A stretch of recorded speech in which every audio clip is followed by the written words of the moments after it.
Greater Manchester Combined Authority. Thank you to Sean, Carolyn and everybody at Oldham Council for hosting us here today. We have apologies from Sir Richard Lees, Councillor Sue Murphy attending for Richard. Richard, I understand, is not here because he's about to attempt the Three Peaks Challenge, am I right, with 25 other councillors or staff and councillors from Manchester City Council raising funds for the We Love Manchester Fund and Big Change Manchester supporting homelessness. So 26 people attempting Three Peaks in this weather. Rumours that the Chief Executive is prepared for a number of by-elections in the next few weeks are, of course, unfounded. But we wish them well, and they are raising funds, and we will put out the Just Giving link on the mayoral Twitter account. So if colleagues could share that and support it, I'm sure it would be much appreciated by them all, and good luck to them. Okay. Item 2, Chair's announcements and urgent business. I just have one, and it's a report from the Resources Committee, which we have just held. Colleagues will know that Sir Richard, Councillor Sean Fielding and myself earlier this week launched the Greater Manchester Good Employment Charter, and it was an extremely successful launch and already is being supported by businesses big and small across the city region. We just had an update in our health partnership board around the way in which social care is improving across Greater Manchester, largely because of a different approach to workforce, where we're investing in people, supporting them, giving them proper security at work. So the Good Employment Charter has landed very well. Obviously, we're encouraging all of our councils and public bodies both to become supporters of the Charter themselves, adopting the Charter, but of course then increasingly introducing it towards social value commissioning through public procurement, and we of course will be looking to work with you on that. But it's significant in this week when we've launched the Good Employment Charter that the Resources Committee has just received a report on the gender pay gap for Greater Manchester Combined Authority and of course Greater Manchester Fire and Rescue Service as part of that. And the news I can update the Combined Authority on this morning is that as of 31st of March 2019, the gender pay gap for the GMCA and GMFRS has been eliminated, or virtually eliminated, 0.1%. That is a huge achievement.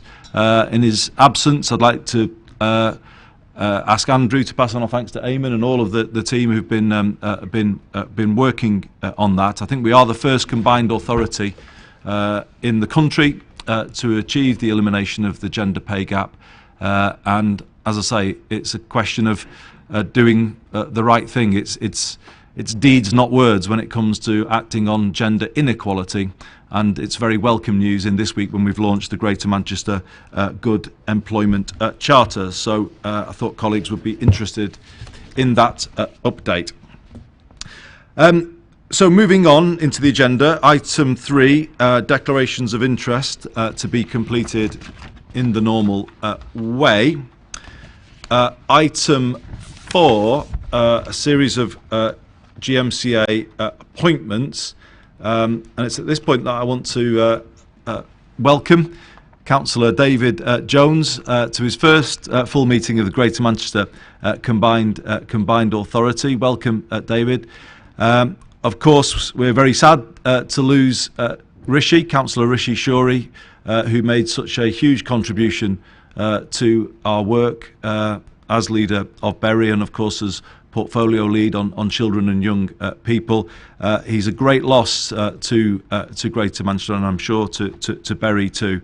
But on behalf of everybody here today, would want to pay our full tribute to everything Rishi has done to build devolution in Greater Manchester.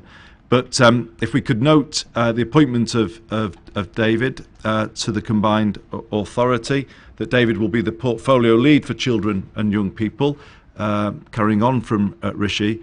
To also note the appointment of David as the substitute member for the Health and Social Care Board. To approve the appointment of Councillor Martin Cox to the Manchester Growth Company Board. To note the appointment of substitute members to the Joint Health Commissioning Board. For Stockport, Councillor Jude Wells. For Wigan, Councillor David Molyneux. For Bury, Councillor David Jones. And lastly, to note that Bury MBC has appointed Councillor Beth Mortensen as the member to the GM Transport Committee, and again appointed David as a substitute member to the GM Transport Committee. Are those appointments approved, colleagues? Thank you. Item 5, minutes of the GMCA meeting held on the 28th of June. I think we had a correction from Councillor Brett, which we will make in terms of the attendance list. If they're approved, thank you.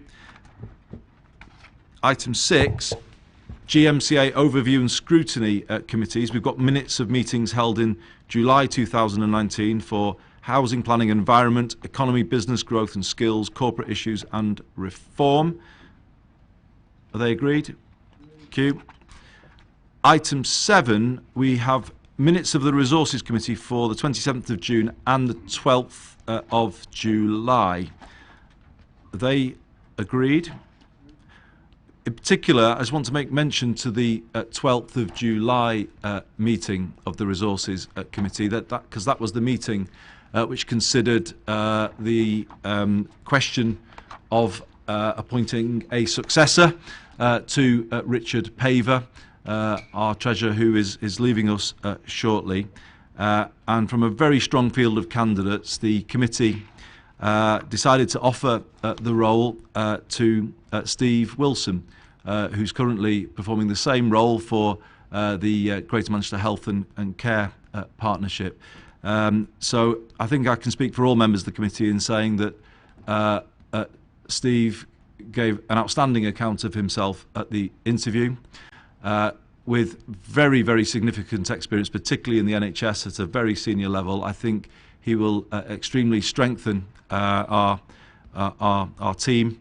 He's sitting at the back very modestly, but for colleagues who don't know Steve, if you, I won't quite say take a bow, but if you stand up so people can see you and welcome you properly. I think we're very lucky to have you. You'll be a great member of the Greater Manchester Combined Authority team, and we look forward to working with you. So congratulations, and I would say good luck in the role, and we all wish you good luck in the role because we're going to need it. But thank you very much. And it's actually to approve now, colleagues, the appointment of Steve Wilson as GMCA Treasurer. Is that approved? Thank you very much. Item 8, minutes of the Greater Manchester Transport Committee, 12th of July. Are they noted? And in particular, we note the decision of myself to appoint Councillor Mark Aldred as chair of the committee going forward. Thank you. Minutes of the Waste and Recycling Committee, 18th of July, to note the minutes of the meeting and to agree the appointment of Councillor Alison Gwynn from Tameside as chair of the Waste and Recycling Committee. Is that agreed? Thank you very much. Minutes of the Greater Manchester Local Enterprise Partnership, 15th of July, to note the minutes. Hope they're noted.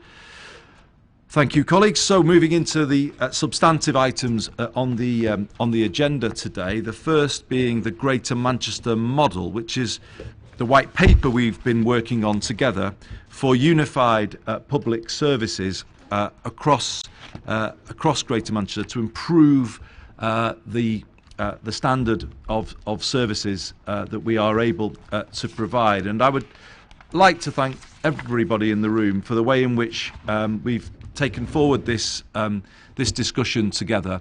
This is about building a new architecture for place-based, person-centred public services in all of our localities, and actually starting at that very grassroots level. It is about a shared journey.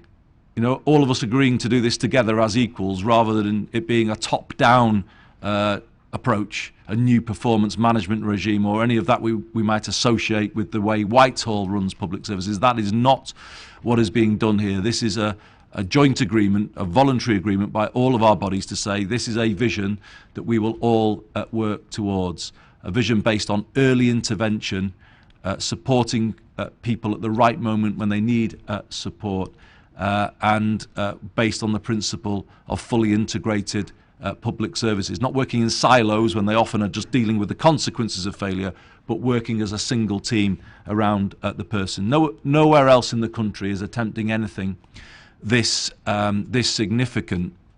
And actually, to pick up something Sarah Price was saying in the Health and Care Board, effectively what the white paper is describing is the first population health system in the country.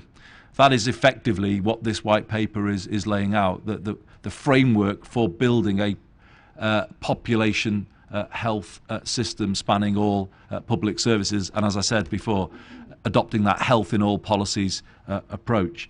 Now, request of Councillor Alex Ganotis before he left us, we put the white paper out to a further round of consultation just to ensure that we had the buy-in from all districts. Replies were received from Oldham and Stockport particularly. While broadly welcoming it, there was a call from Stockport to increase elected member involvement at local and GM level in terms of the scrutiny of place-based working and this white paper.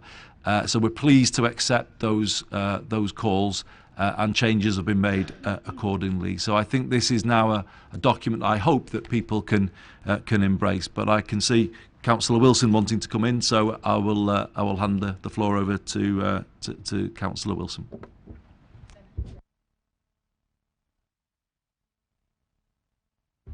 Thank you. I really welcome this paper and the aims that are contained within it. It builds on Stockport's priorities of putting people at the heart of what we do, and it moves us forward onto the next phase of that. We in Stockport engaged comprehensively with the consultation, and we were really pleased that the Mayor was able to respond so positively to our cross-party concerns. And it was reassuring us about how unified public services will be developed. Stockport is committed to working collaboratively with our partners both in Stockport and across Greater Manchester to shape how we move forward, including governance and co-producing of solutions. Thank you. Thanks very much, Elise. Any other colleagues want to come in? I'm really grateful for the actual input that's been made from not just yourself, but the other political groups in Stockport who also fed in their views, and we have taken them on board. I think it's stronger as a result with the oversight that's needed. So I think this is now in really good shape, and the challenge is for us to get on and implement it. But as we kind of saw in the health meeting, there are real changes starting to happen on the ground because of more integrated working, particularly in social care, but in population health as well. So there's a developing story here, and this white paper will only take it up to the next level. So, colleagues, if you're content with the white paper and the recommendations, can I ask that they are agreed? Thank you. Item 12, which is very much related, Greater Manchester School Readiness Programme. Councillor David Jones. Thank you. I'm pleased to be able to move my first report to the authority. The report is to update the GMCA on the School Readiness Programme and seek approval to use the £2.1 million awarded from the GM Health and Social Care Partnership Transformation Fund to deliver the outline plans which are contained in the report. So basically I'm asking for colleagues to note and agree the School Readiness Programme for 1920-2021 and that it be funded through that money, and to approve the allocation of the funding to the programme areas outlined in the report that is before you today. Thank you. I'm sure you'll have the approval of Councillor Brett if that's the style that you would seek to... I get the drift, Andy. He likes brevity. Clarity and brevity, but no, thank you very much, David. Straight to the point, and it's much appreciated. Councillor Sean Fielding. Thanks, Chair. I am going to disappoint Councillor Brett by coming in and making a contribution on this item. Sorry, Alan.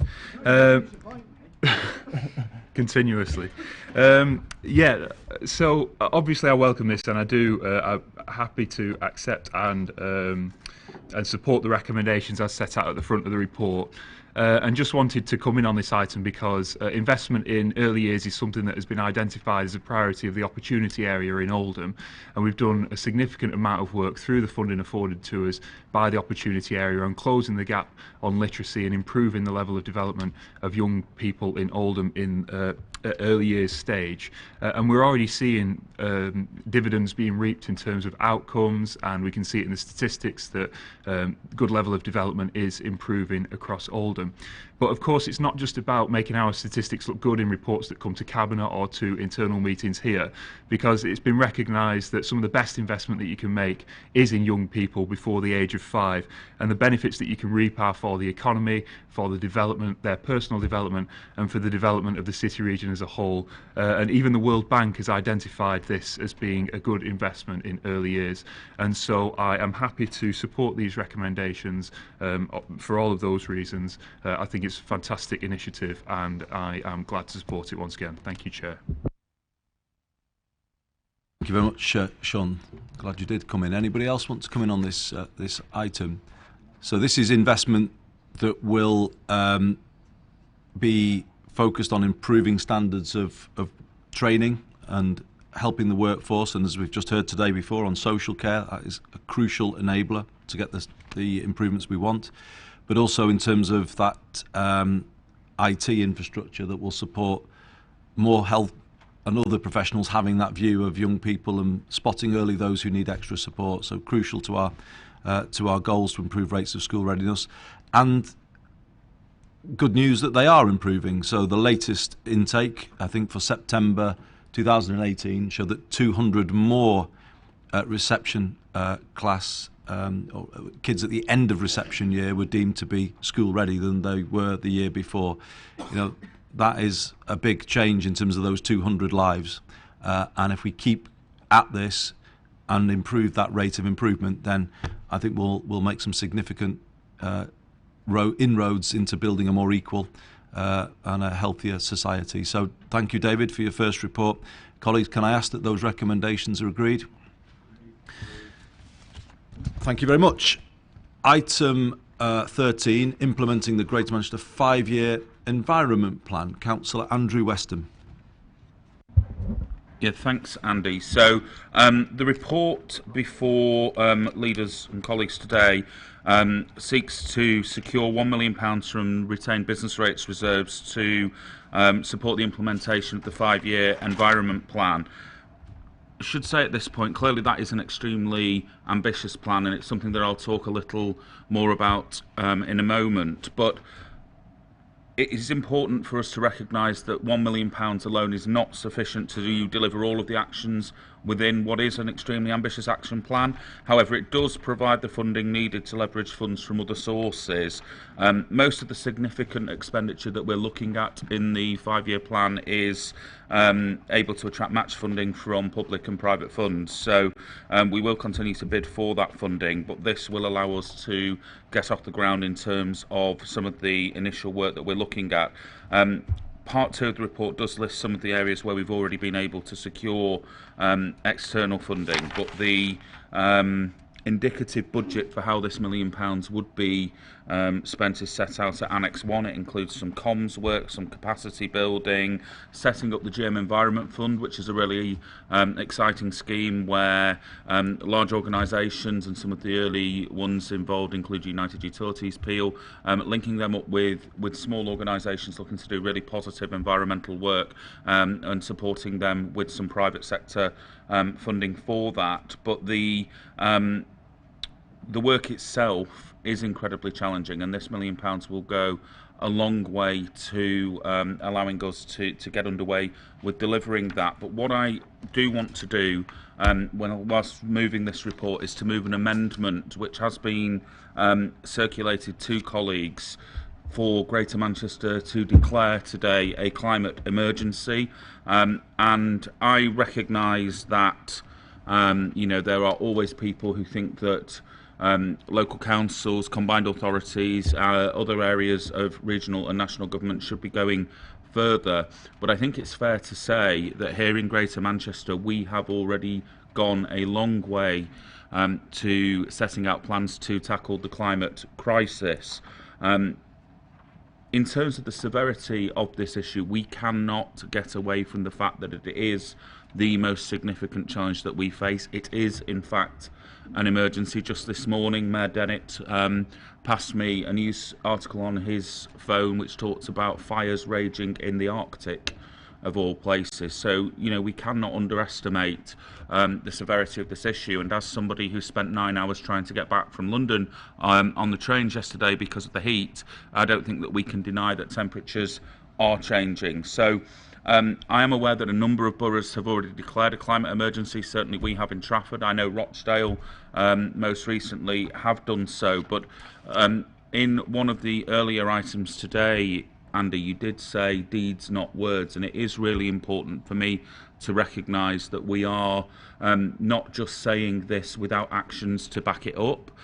One prominent GM journalist who is in the room today has said that, there is a growing frustration from people because of politicians declaring climate emergencies without the action to back it up. And this 5-year environment plan, it's incredibly wide-ranging. It will give us a strong start in tackling the climate crisis, but also in allowing us to reach carbon neutrality by 2038.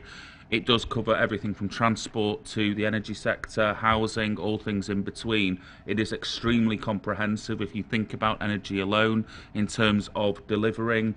We established the solar collective purchasing pilot at the last meeting. If you think about transport, we also approved an additional £3 million to retrofit another 170 buses. So we have been doing this for some time in Greater Manchester, and many of the areas that have been declaring climate emergencies across the country are looking to us, actually, and to the work that we are doing in tackling the climate crisis. So I think that we can, with absolute confidence, not only move to agree a climate emergency here in Greater Manchester, but importantly show that we are taking the actions necessary to meet that challenge. And I realise that on both sides of the argument there will be people who are critical perhaps of the steps that we are taking, and indeed the declaration of a climate emergency today. There will be those who say, and it will be interesting to see our new Prime Minister's views on this,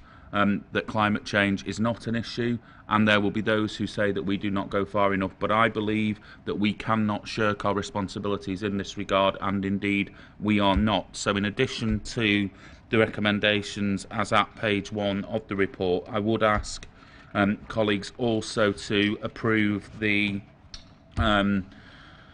climate emergency declaration as circulated. I would draw colleagues' attentions just briefly to the fact that we have also mentioned the work being done by Manchester Airport to reduce emissions from aviation. That's clearly extremely important moving forward, and I know that as a separate issue, because their affairs are looked at entirely separately from the CA, that Councillor Warrington is going to talk a little about the steps that the Greater Manchester Pensions Fund are taking to divest from fossil fuel investments. So there is an enormous amount of work going on in this area. I think it not only appropriate to recognise the need to declare a climate emergency, but also to make very clear and be very transparent about the steps that we are taking, and the 5-year environment plan is a great example of that. So with that, Andy, I so move.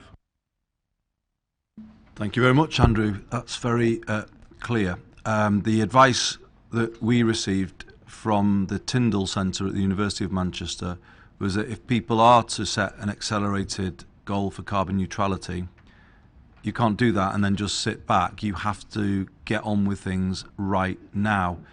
So I think what you've just presented to the Combined Authority is entirely consistent. If people are going to declare an emergency, they have to produce a 5-year plan with it, and that's exactly what you've done. And I think it does put substance behind the call. So we've got the motion that's been circulated, so colleagues can see the text of that. I've got Councillor Brenda Warrington showing. So, Brenda. Thank you, Chair.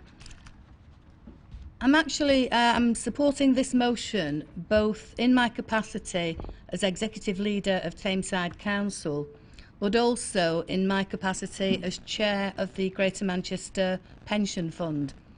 Tameside Council, as you'll all probably know, is the administering authority for the fund. Now, the fund is not a part of this motion, as Councillor Weston has already indicated, because we do not fall within the legal jurisdiction of the combined authority because of our overriding fiduciary duty as a pension fund and as the guardians of employees' deferred pay. We do have to be seen to be acting without undue influence. However, I do want to assure the combined authority that we are aligned with this motion and we do fully support it. I think it's fair to take a very brief time to explain what we're doing and what we have been doing.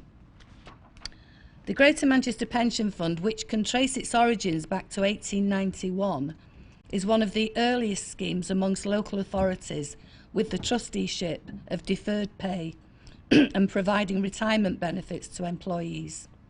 And throughout its history, it has been a leading light. And maybe because it's a northern industrial heritage, it's navigated successfully through some stormy global financial crashes and other geographical challenges which have spanned 3 very different centuries. It has never let its members down, whilst ensuring low-cost, sustainable contribution rates for both employers and taxpayers. It's been a force for good, ensuring that employees get to live out their retirement with dignity and raising environment, social and governance standards across companies, both in the UK and abroad, through our engagement. The fund is now ranked as the 11th biggest in the United Kingdom, the 153rd biggest in the world, which is up 7 places from last year.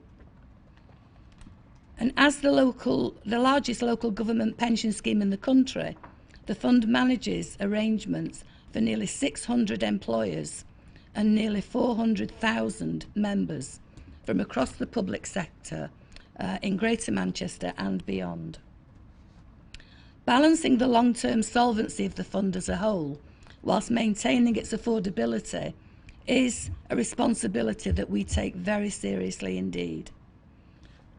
We're recognised nationally as being the top performing fund for over the last 30, creating an additional £3.7 billion of value above that of the average local government pension fund. That's £3.7 billion that employers and taxpayers in Greater Manchester do not have to pay because we invested prudently and wisely. The past year has been one of the most turbulent in the world of pensions, as ongoing concerns over global trade wars and Britain's exit from the European Union has fostered an atmosphere of considerable uncertainty and turbulence. However, thanks to the hard work of our trustees, managers, advisors and staff, I'm pleased to announce that today the fund stands at £24.8 billion. It's become increasingly apparent that the pension fund's response to the generational challenge presented to us by the climate crisis and environmental protection is an area of significant concern to all of us. That's trustees, members, employers and all stakeholders alike. The fund pledged 2 years ahead of the government to become 100% net carbon neutral by 2050, at the very latest, whilst working hard to achieve this very much sooner. And as a part of that process, to deliver that commitment expediently, we've undertaken a number of exercises to acquire an in-depth understanding of our own carbon footprint. Progress will be regularly evaluated, taking care to ensure that we avoid stranded assets and can deliver pensions to our members in a way that remains sustainable for employers and taxpayers. We know through these independent assessments of the fund by globally recognised companies that currently the companies we invest in already produce more power through renewables than they do from coal and oil.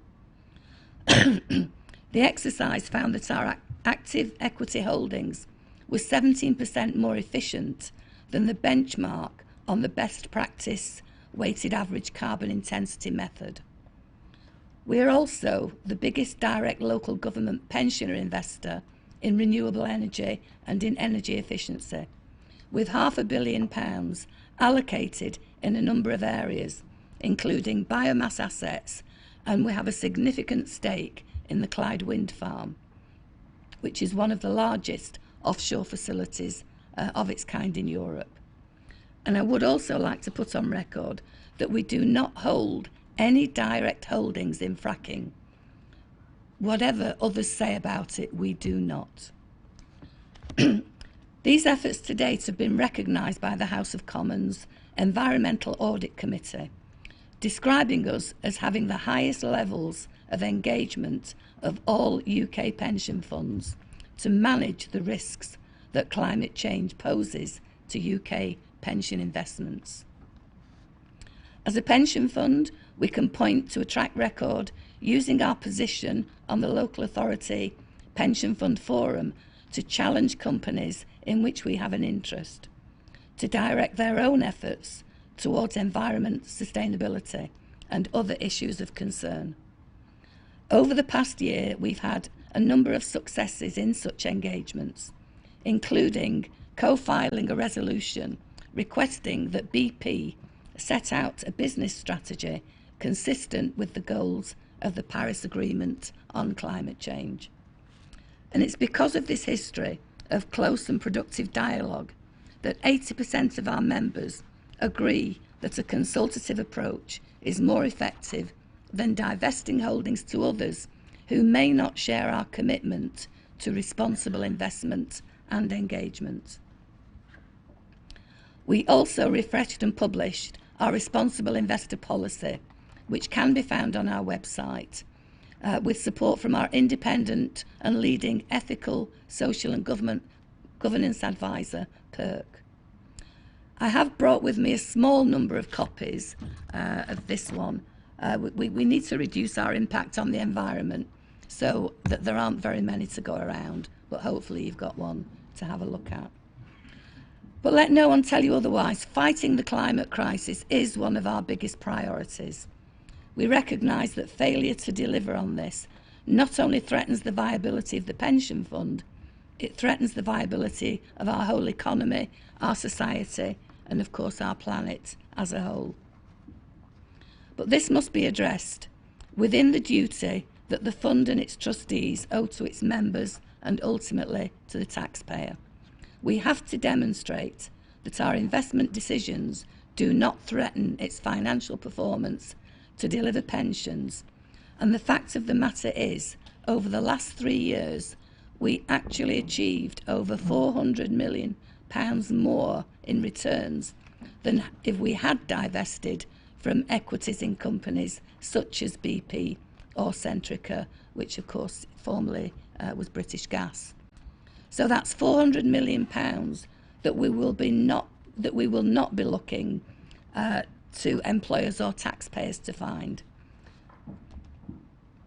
Accordingly, with such clear evidence that disinvestment rushed at this stage would cause material financial detriment to the fund and its stakeholders, we do need to find a just transition which ensures that we do not transfer the burden of this cost to the employers and the taxpayers of Greater Manchester, which would result in significant council tax hikes, and importantly, it avoids job losses for residents across the conurbation who are actually employed in these industries.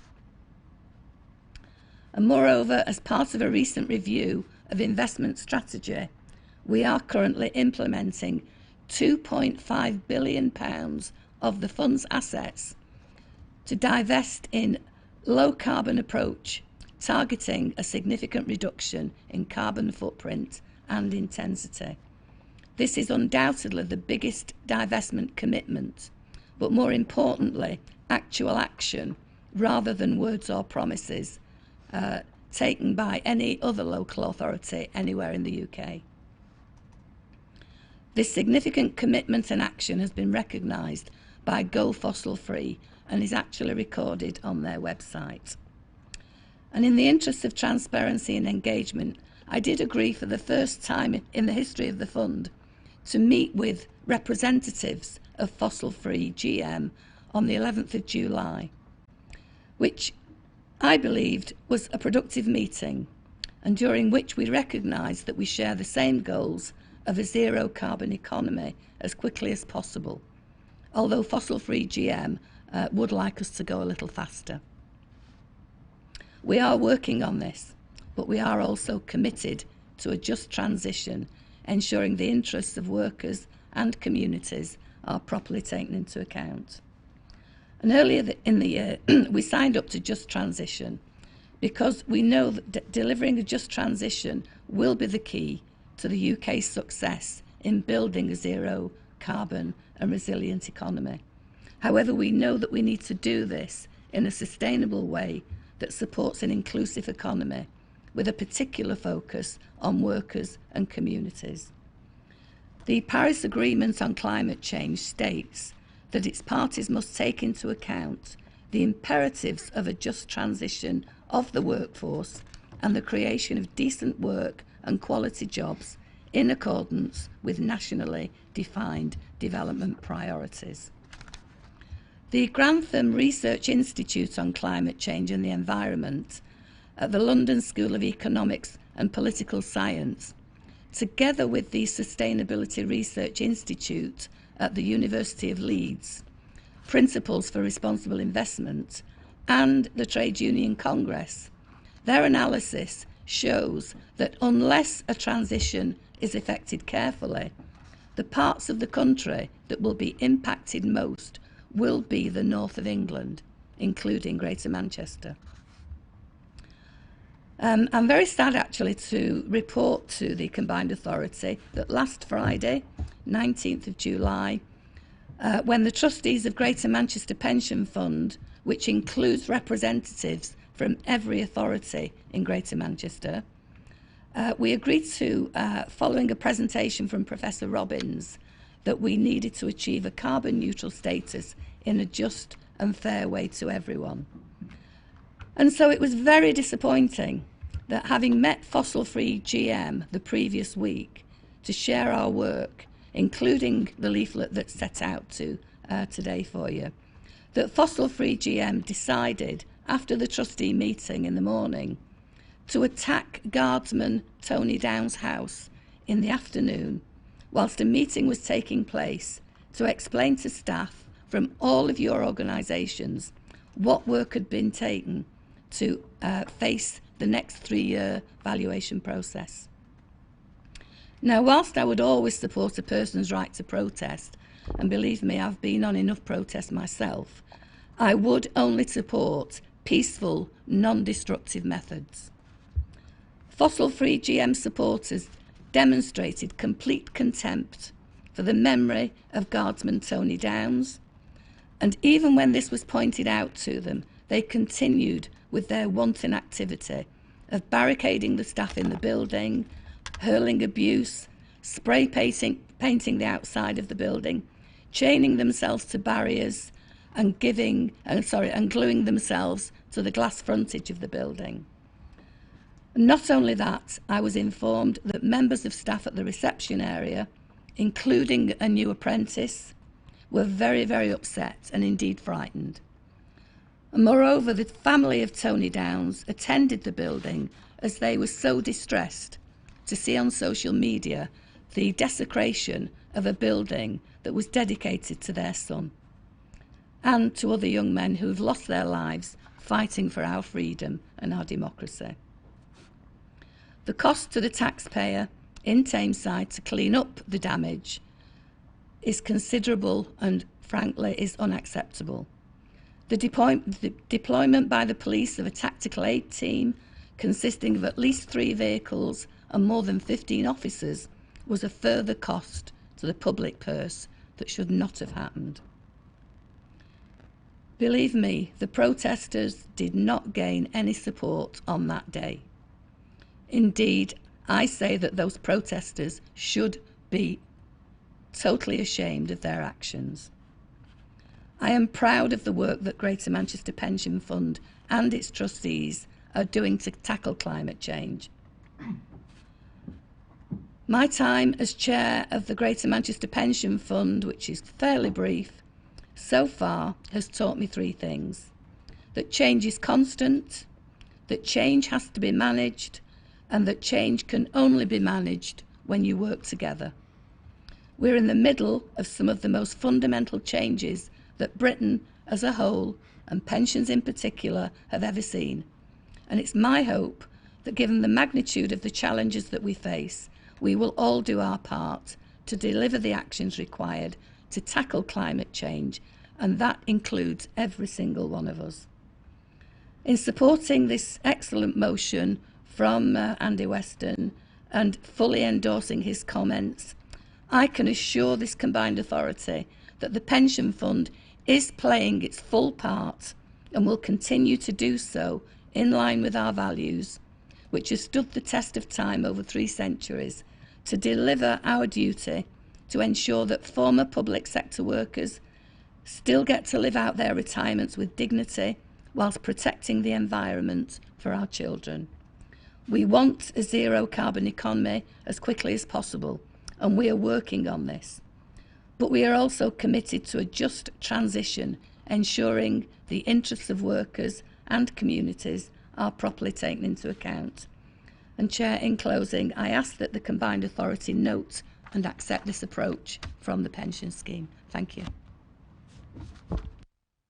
Thank you very much indeed, Brenda. I think it's very important that time was taken to put those points on the record, and in particular the steps that the pension fund is taking to fit with the wider Greater Manchester ambition to become zero carbon. And often those points aren't understood, and it's very important that they are understood. So obviously we do, through you, Brenda, pass on the support of the Greater Manchester Combined Authority for those efforts that the pension fund is taking, and I would join you in condemning what was unacceptable in terms of the protest that took place outside the pension fund last week, and the traumatising effect that had clearly on some of the staff. It's, as we would all say in this room, it's okay and right to protest when that's needed, and it is needed around the climate, but there is a line, and when that line is crossed, it needs to be called out, and I think you're right to do that today. So thank you, Brenda. Bring in Councillor David Jones. Thank you, Chair. First of all, I fully endorse Andrew's paper on the 5-year environmental plan. I'm not going to say any more than that. What I really wanted to say was I've been leader of my council now for just over 2 weeks. This is my first meeting, as I said earlier. And in that 2 weeks, I've learnt a lot. But in the last 10 minutes, I've learnt a considerably lot more from Brenda. Brenda has just informed me quite a lot about the work, the good work that the Greater Manchester Pension Fund does. And I think she is to be congratulated for that hard work. I'll leave it there, Chair. Thank you. Thank you, David. Mayor Paul Dennett. Sure. Can I endorse this 5-year strategy, but also the climate emergency declaration that Councillor Weston has proposed to the combined authority? I think it's really important that this isn't just words, and it is demonstrated and followed up by actions. And I certainly see a read through in terms of this 5-year plan and the work I've certainly been overseeing in terms of the spatial framework and the housing strategy. Colleagues in the room will know we're committed to zero carbon homes from 2028, carbon neutrality in Greater Manchester from 2038, also net gain in terms of biodiversity by 2038 within Greater Manchester. So, you know, we have the strategic policy framework in place. What we now need to do is quickly move towards delivery. And delivery for me isn't just a public authority matter. This is about the market, this is about the private sector working with us to actually realise the vision and the ambitions for Greater Manchester.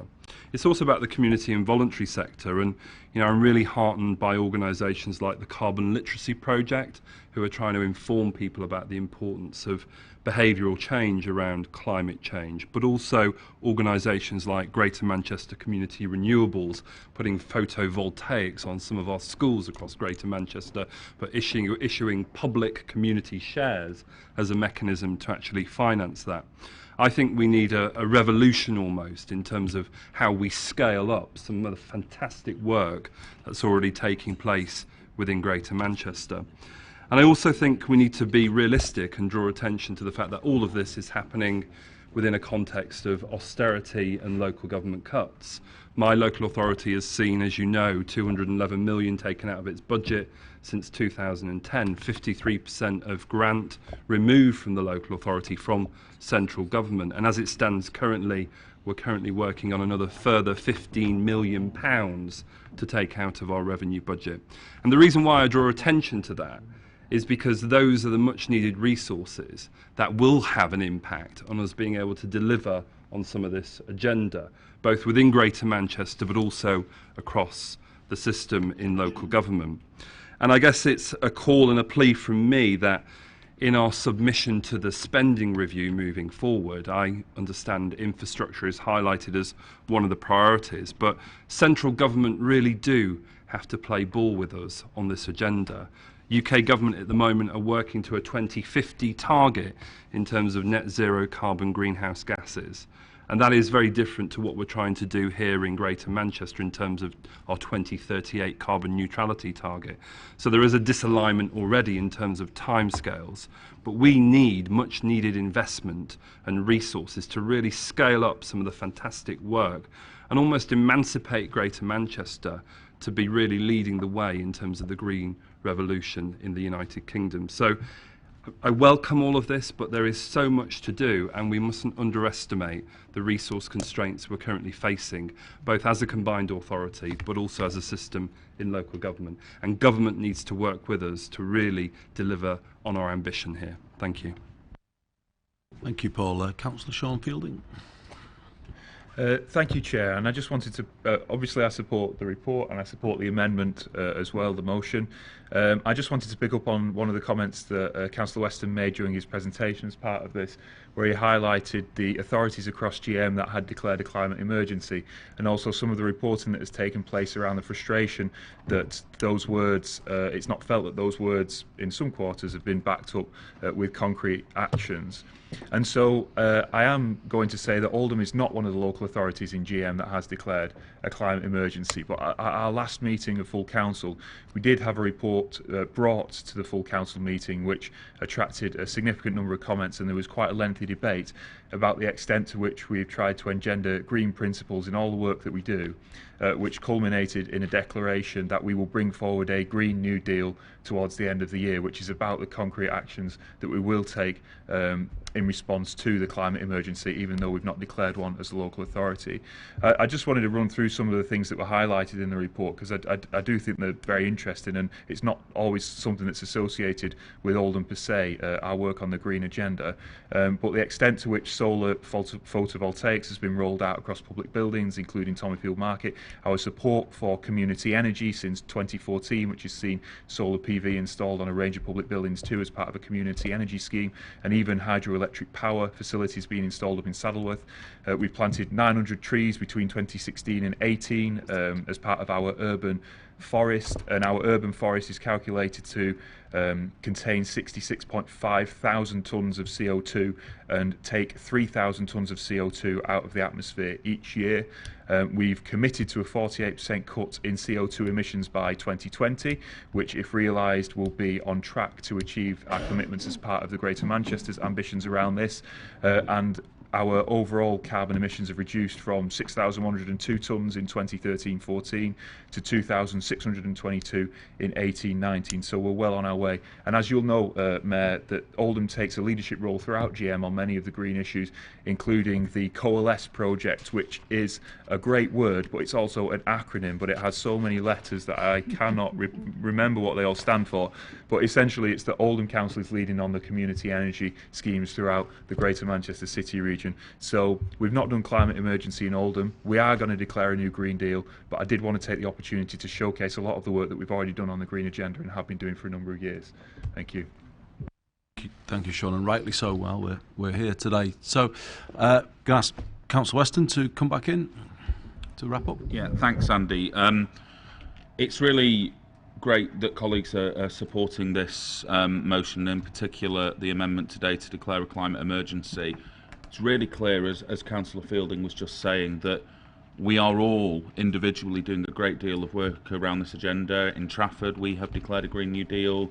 There is huge amounts of work going on across the conurbation, and we should not be afraid to say just how much we are doing, and we should not be afraid to trumpet just how extensive our work is.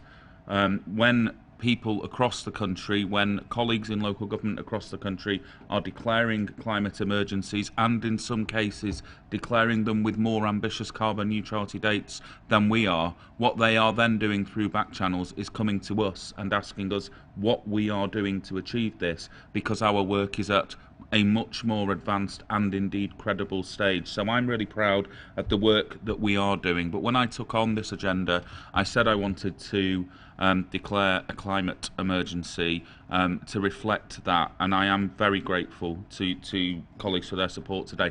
I'm also particularly grateful to Councillor Warrington for taking the time, as she did, to set out exactly what the pension fund are doing. It is incredibly important that, you know, I mentioned that aviation was referenced in the motion, that both Manchester Airport and the pension fund are taking the steps that they are, and we should not forget that they are playing a positive role in this process, whatever the media would say. And just to say, Brenda, that in my role as the city lead for the Green City region, I absolutely condemn the actions of those protesters last week. We all in this room, as Andy said, have been on plenty of protests in our time, and there are ways and there are means, and it is very clear to me that the actions last week of those protesters achieved nothing, did not recognise the work that was already done, and have simply served to cost the public purse on a multi-agency basis, not just the people of Tameside,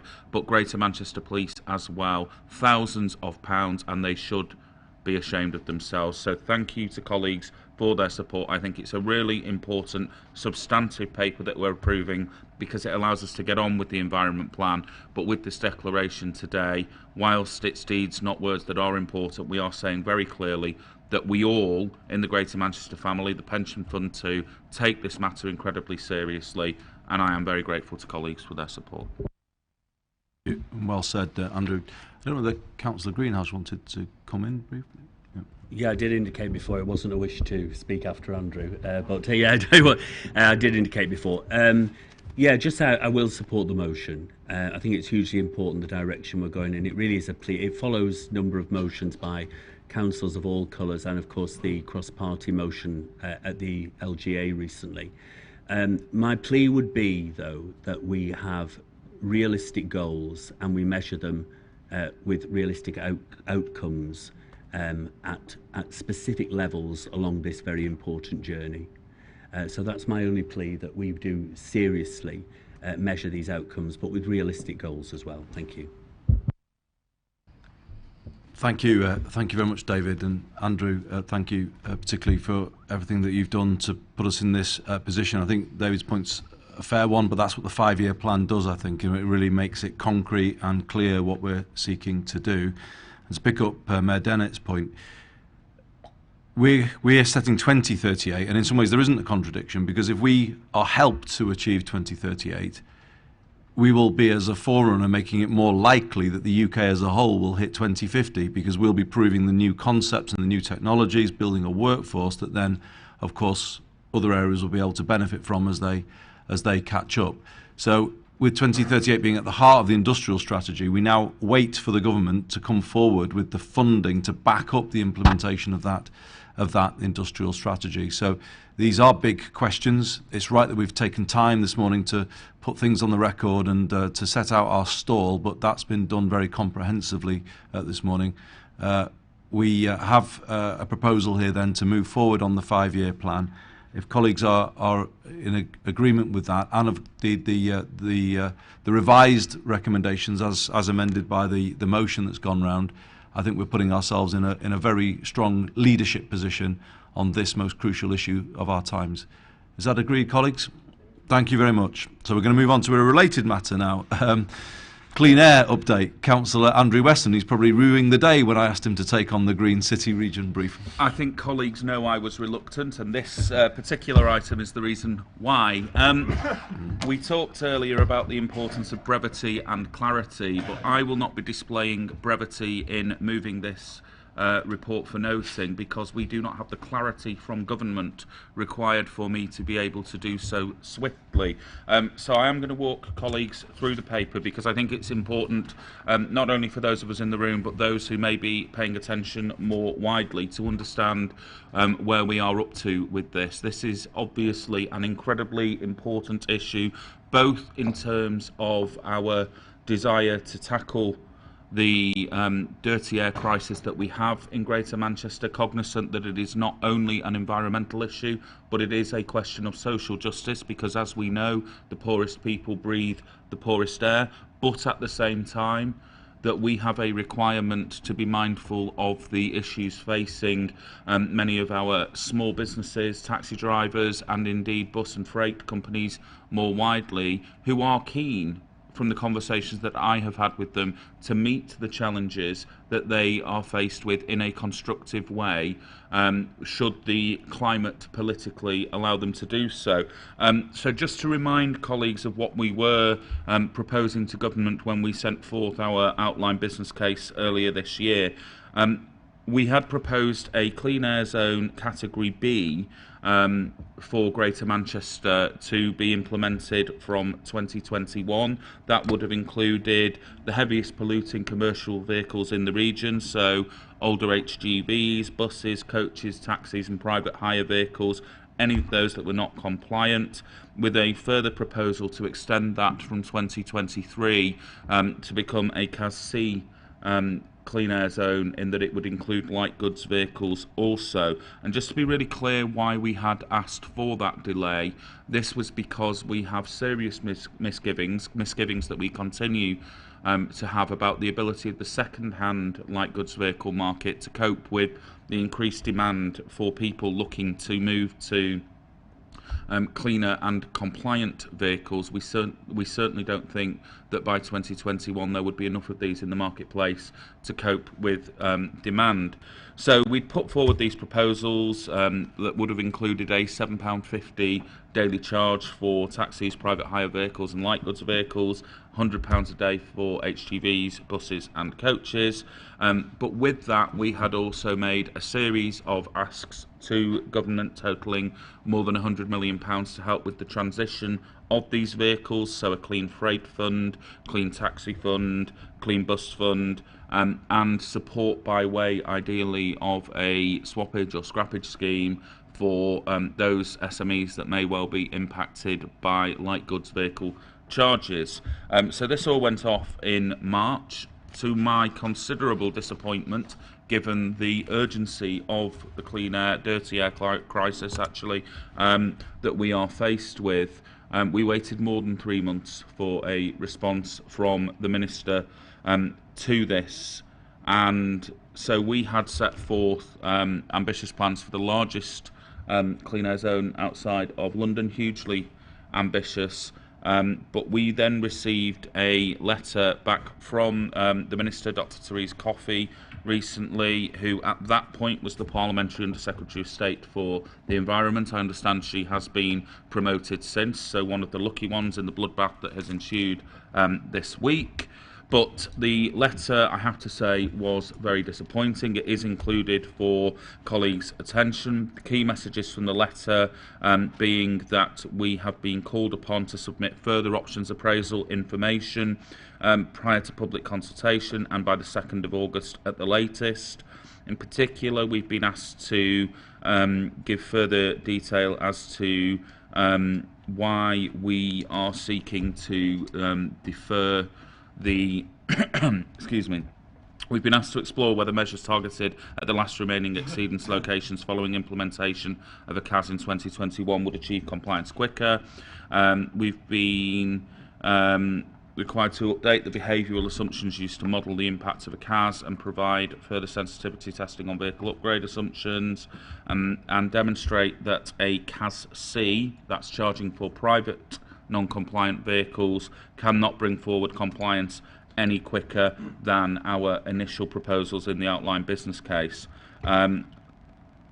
What is clear is that we have received absolutely no promise from government whatsoever around funding for any of the challenges we face in cleaning up our vehicle fleet, and that is particularly distasteful to me at present, given the fact that London has received this and continues to have, as I understand it, a clean taxi fund. It is absolutely unacceptable that businesses in Greater Manchester and taxi drivers and buses in Greater Manchester are expected to clean up their fleets without the financial support of a government clean-up fund, and yet businesses in London do not have that challenge. And the question that we need to be asking is, why on earth are businesses and jobs more important in London than in Greater Manchester? And until we have clarity about any funding available, that is the question that we must continue to ask of government here.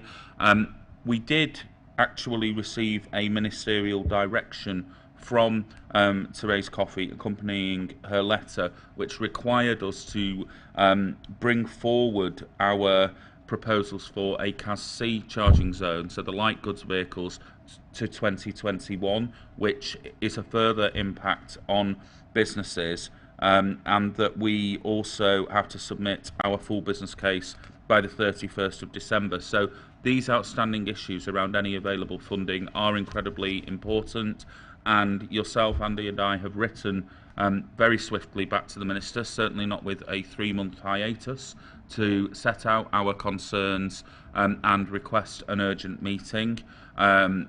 Given the ministerial merry-go-round that we have seen this week, we have followed up with letters to the new Secretaries of State for DEFRA and for Transport to say that we would like to discuss this matter with them also. But the position that we are in at present is very much one that provides businesses in Greater Manchester with the stick and not the carrot. So effectively we will be placing people, in the absence of any government funding, in a position where they will simply have to pay the £7.50 a day charge because there is no financial support available to them to upgrade their vehicles. And let me be really clear, we are not saying that a clean air zone charging people is wrong. We know that we need to act to meet the crisis that we have of polluting vehicles in Greater Manchester. What we are saying is that charging people, because of the absence of funding to help them clear up their vehicles and move to compliant vehicles, is not the way to achieve that. We need to have that carrot in place that encourages behavioural change and vehicle upgrade, or this system will not achieve what we want it to do. Indeed, we fear that it will be counterproductive in terms of the impact that it will have on tackling the dirty air crisis that we have. So, not actually particularly encouraging news at the moment. We will continue to press for those meetings with ministers. We will continue, because we have received a direction saying that we must, with the implementation of the proposed zone from 2021. And we are not trying to shirk that. Indeed, it is something that we recognise we have to do to tackle the air quality crisis that we have. But we really need the government now to step up, to quote our colleagues in the taxi industry across Greater Manchester, to play fair on clean air, because as things currently stand, the government are not giving us the funding required to do this in a managed way that would protect jobs and businesses across Greater Manchester. So that's just an update really for colleagues to note. Thanks, Andy. Oh, thank you very much, Andrew. I don't know if any colleague wants to come in on this item. I think it's important that there was a full update on the position. I think that last point's the important one. There shouldn't be a single job or business lost in Greater Manchester as a result of the need to clean up our air. But on the proposals that the government has given to us, I don't think we can provide that guarantee at the moment. Something on this scale needs to be a partnership between central, regional and local government. You know, we cannot be expected to do this on our own without support for small business or our taxi companies. So we need to, as Andrew says, as one, relay that message back down south. And in particular, I think we need to seek a meeting with the new Secretary of State, Theresa Villiers, to make that case directly to her. So I suggest that we do that. So thank you, Andrew, for updating the CA. And we move on to item 15, voluntary sector community and social enterprise accord update. Councillor Alan Brett.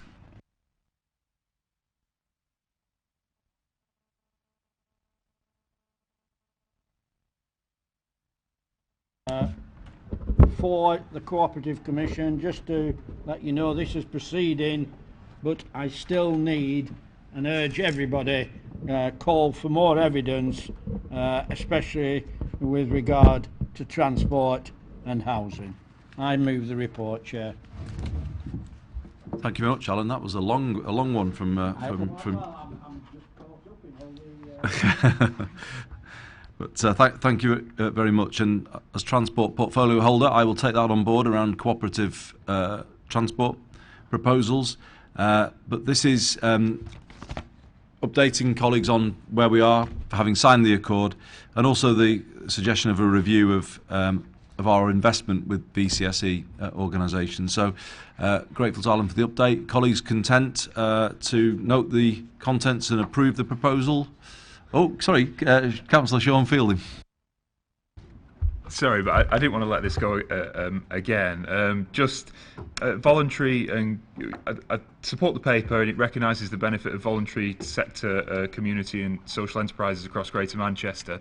Here in Oldham, we recognise that ourselves too. Our social prescribing contract was let to Action Together, who is the coordinator of voluntary groups across Oldham, and our A Bed Every Night scheme in Oldham was very much supported by voluntary community and faith groups that made it the success that it was during phase one, and I wanted to celebrate that here as part of welcoming this paper. Finally, tomorrow is Oldham Pride also. Oldham Pride is entirely organised and coordinated by voluntary groups in Oldham, and if you're around and about in Oldham Town Centre tomorrow, then pay us a visit, because it shows the strength and diversity of our town and also the strength of our community and voluntary sector that they can put on such a fantastic event. Thanks, Mayor. Thanks very much, Sean. And I think with Tameside Pride recently, we now have Pride events in all 10 of our boroughs, and that is a great thing. And actually, it's largely volunteers who put on those occasions. So yeah, I'm sure we'd all echo that. And I was in Oldham obviously this week and was hearing about A Bed Every Night in terms of round one. I know I visited Oldham Fire Station, DePaul. I think we're working out of there, and it's great that we're now talking about phase two of Bed Every Night here in Oldham. We're grateful to you, Sean, and Carolyn, and everybody who's working with us on that. And we're going to make clear our arrangements for Bed Every Night phase two in the next couple of weeks, following a homelessness programme board next week. So thank you, Alan. Colleagues, is that approved? Thank you. Item 16. Brexit preparations update report. In Sir Richard's absence, I invite Councillor Sue Murphy to introduce this. Thank you, Chair. I'll be relatively brief. Things are changing rapidly at the moment, obviously, and with the incoming Prime Minister, at least we now have some idea who we need to talk to make our preparations as best we can. It does appear, however, that a no deal is becoming more likely, and we understand that that will have a massive detrimental impact on Greater Manchester, so we need to be as prepared as we can be to do that. And this report outlines some of the preparations that are planned and that we need to plan. There are two things in particular that I think we need to push for, as well as the things that are outlined here. We need real clarity on funding, in particular the Shared Prosperity Fund, which we have been promised for a number of, we're heading for years rather than months now. Manchester and Greater Manchester have benefited greatly from European funding. This is a promised replacement for that, and it's crucial that we have some clarity on that as soon as possible, particularly to deal with any economic shock that may happen as a result of Brexit. We also need to push for devolution.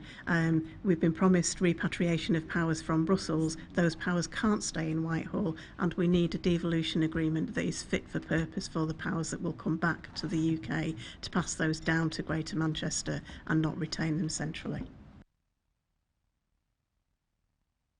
Thank you very much. Sue, would anybody like to come in on this item? Councillor Andrew Weston. Yeah, thanks, Andy. We've just had Playfair on clean air. I think we now need Get Real on no deal, because we've got a Prime Minister now who has just appointed a cabinet that gives me real cause for concern in that regard. But specifically, what worries me is that we have a Prime Minister who spent his leadership campaign going around saying that the fiscal headroom that had been set aside for no deal preparedness was not required, and that he intended to set about spending that money as quickly as possible. And we need to be saying really clearly, and I'm really grateful for this report, which says how much we are doing actually to prepare for no deal, but we need to be saying that the government needs to get real on no deal as well, because if they crash headlong into no deal, having burnt the money that has been set aside to prepare for that case, for that massive economic shock that that would cause, then this country will be in a real mess, and it is people in places like Greater Manchester who will suffer. So I am incredibly concerned about the approach that the government are taking. I am grateful for this update, because it shows that, as ever, we are displaying the common sense here in Greater Manchester to do what is needed. But for goodness sake, we need to be sending a strong message to our residents, and more importantly to the government, that no deal will be a total disaster for the people of Greater Manchester. Thanks. Thank you, Andrew. Councillor Sean Fielding. Thank you. As part of the report on clean air previously, I wrote down what you said, and you said there shouldn't be a single job or business lost as a result of the clean air plan. Now, it's a pity that Jeremy Hunt, who fortunately has not gone on to become the Prime Minister, didn't take that view over Brexit, when he said that he would be prepared to look firms that went bankrupt in the face and tell them that their sacrifice was worth it if we left the EU with no deal. Now, Boris Johnson perhaps didn't say that, but I don't think that his view is any different. So we're hearing today that under the new PM, no deal is more likely. And at your question time on Tuesday night, the host asked people if they thought that they were concerned about no deal to raise their hands, and if they weren't, to raise their hands afterwards. And I'm pleased that around 3/4 of the room raised their hands for the former, saying that they did have concerns about no deal. But that still left 1/4 of the room that thought that it would be absolutely fine. And it is worrying, because there is a poll was released that suggests that people that say that they are comfortable with the idea of no deal believe that nothing will change if that is what happens. And the comments from Ian Hopkins at your question time event the other evening about how it will make it more difficult to share intelligence over security across Europe, how the European arrest warrant will no longer stand because we won't have that agreement. We've heard Matt Hancock saying that he's the biggest procurer of fridges to cope with the difficulties that there might be in sourcing medicines after no deal. And Boris Johnson himself said that, don't worry guys, we'll still have clean water after no deal. If that's the amount of our aspirations as a nation as we leave the EU, then well, I would prefer us to have higher aspirations. I mean, I realised that Ian the other night was preaching to the converted, and I know that we are in this room, and this borough voted 60% to leave, and indeed my own ward voted over 60% to leave. And people tell me when I speak out on these issues and say I am worried about this, and you should be too, that because of the borough and because my ward voted in that way, that I should just shut up and accept it. But when you're in this position, when you're a leader in your community, you cannot pretend that you do not know these things. Leading is about taking a view based on the information that you are provided with, not ignoring it, simply following the direction that people might have set out for you in a vote 3 years ago.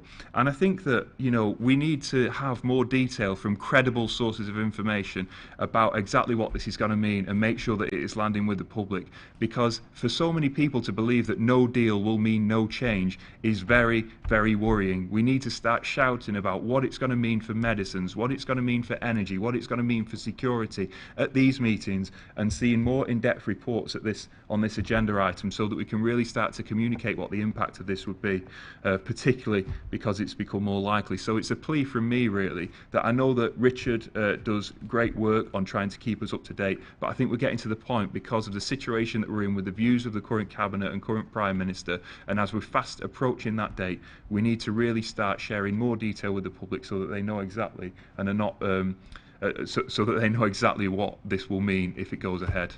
Thanks, Chair. Thank you, Sean. Councillor David Greenhalgh. Thank you, Mayor. You won't be surprised that I disagree with a number of the comments expressed already. I'm not going to go at length, because I realise I'm in an environment where I'll be pushing against a locked door in trying to persuade anybody. A little bit of advice, probably, that if we are going to go to government, and we now face a cabinet that is probably more united on an issue than the previous one, which I think at least we know a direction of a government. It is a government that's made very clear that their preferred option is to leave with a deal and not with a no-deal option, but a government that is prepared to do a great deal of work on a no-deal departure. I think personally that's a positive negotiating tool, and one that the previous government did not adopt, and one that the European Union did not recognise. But from our point of view as an authority, I think it would be far better to go into government talking to them far more with an optimistic one of what we can achieve together, rather than a negative confrontational one which I've heard today. Thank you. Thank you, David. I don't know if Sue wants to come back. I will come back, if I may, on some of the work that I'm involved in with the Local Government Association, which is a cross-party group of councillors who have been meeting with ministers on a regular basis. And I wish that we've had some very constructive discussions amongst ourselves. They haven't been replicated with constructive discussions with government, because really there aren't consistent plans for no deal. There isn't the preparation that we need to see them doing and able to make us prepared. And what we need to do really is push to say this is the impact of no deal. As people have said, it will have an enormous impact on people and businesses across Greater Manchester. We need to be able to mitigate that impact, and we need government to step up and have a proper plan for what's going to happen. Thank you, Sue. So we're not going to solve the issue, obviously, in the room today, and there will be differences. We've heard them, as there are in wider society. But if I can, from the chair, try and find a point of compromise in what people have said, Councillor Greenhalgh said that at least more work is being done. I think it's the responsibility of this combined authority to pick up what Councillor Fielding is saying and asked for that detail to be removed from the secrecy of Whitehall discussions and given to bodies like this. There was a leaked paper last week that said the supply of medicines is one of the biggest issues that would potentially land in the event of no deal. We need to know exactly what that means now. You know, which medicines, what locations, and which patients therefore are most at risk. And it's that level of detail, I think, that we now need to be asking from those working groups in Whitehall on the precise impact of no deal, so that we can understand the full implications and start to plan accordingly, because we don't have that level of detail at the moment. So if there is a point of compromise in what's been said, let's have a flow of information from those accelerated groups that are working on this, so that we can fully understand the implications as a combined authority. And if that's a point of agreement today, then we can ask the Health and Care Partnership, I think, to ask for that information from NHS England, particularly on medicine, so that we can begin to understand what it means. So, colleagues, thank you for your comments, and thank you, Sue, for the update. I don't think we're going to solve those issues here today, but important now to very much focus on what this might mean. Councillor Sean Fielding, item 17, skills investment programme and priorities. Thanks, Chair. I've spoken so much on other people's reports that I've just had to remind myself what I was going to say on my own. Okay, so this is a report that coming forward that is asking to approve a programme for an investment pot for skills, which is drawn from £8 million worth of local growth funding. This is intended to plug the skills gaps that have been identified across Greater Manchester as part of the work that was done on the local industrial strategy. And the sectors of interest in question are around health and care innovation, advanced materials in manufacturing, digital, creative and media, and clean growth. And the investment focus will be particularly around level 4 and 5 technical skills, which is where businesses often tell us that the biggest gaps are. And so, I don't need to say any more than that. £8 million of local growth funding into those sectors at level 4 and level 5 skills that have been identified as a gap across Greater Manchester in the LIS. Very clear. And actually, Sean, would you mind if I ask you, in the interest of time, to continue into the devolution of the adult education budget, so that we could just take both of these items together and open up to comments? Yeah, no problem at all. Land that one on you. Okay, so this is just to note the conclusion of the commissioning process and the selected providers as detailed in the report. There are some things that I do want to quickly highlight in this report that would not have happened as a result of devolution, if it were not for devolution. We get asked frequently what difference is devolution making, and here in the adult education budget we can demonstrate that quite clearly, how we have departed from how things would have been commissioned centrally by Whitehall. So on pages 4, going over onto pages 5, the bullet points there around how we provide free learning for employed residents who earn below the national living wage, where previously the national policy was just for those below the national minimum wage, where we provide free education and training for all residents without a first level 2 qualification, where previously those were only part funded for employed learners aged 24 plus. We're providing free British Sign Language provision for residents for whom BSL is their first language. And we're also provided funded units of advanced training education at level 3. The report continues to outline other things that have happened as a result of devolution and our local control over the adult education budget, which I believe demonstrates the difference that devolution is making in Greater Manchester and how it's benefiting our residents already, when this is only very early days as well as far as the AEB devolution is concerned. So I'll leave that there as well, Mayor. Thank you very much, Sean. That's two items there. The first, the skills investment programme priorities, and it's a very focused programme, picking up particular issues that we need to focus on. And then the conclusions of our exercise with regard to adult education commissioning, which actually is going to lead to a much more strategic use of the £92 million, in my view, than has happened hitherto, which is quite randomly spent, and I think will achieve much more for our residents. So I think those are two strong updates and good pieces of work. I don't know if any colleagues want to come in on those items. If not, can I ask then, colleagues, that we approve the recommendations under item 17, delegating authority as requested, and also that we note the conclusions of the commissioning process and welcome the improvements that Sean outlined. Is that approved? Thank you. So let's come back to item 18, nighttime economy blueprint, finally. And I'm very, very pleased on behalf of the Combined Authority to welcome our nighttime economy advisor here today, Sasha Lord, and actually thank him for the huge amount of work that he has been putting in over the last year since his appointment to talk to districts about the nighttime economy agenda, particularly linked to the high ambitions we have for our centres outside of the city centre in terms of the way in which they can use the nighttime economy to turn things around. I'm thinking of Wigan and the big investment made in culture, the Fire Within, which was a fantastic and I think really well received event. Obviously, we see the turnaround in towns like Altrincham.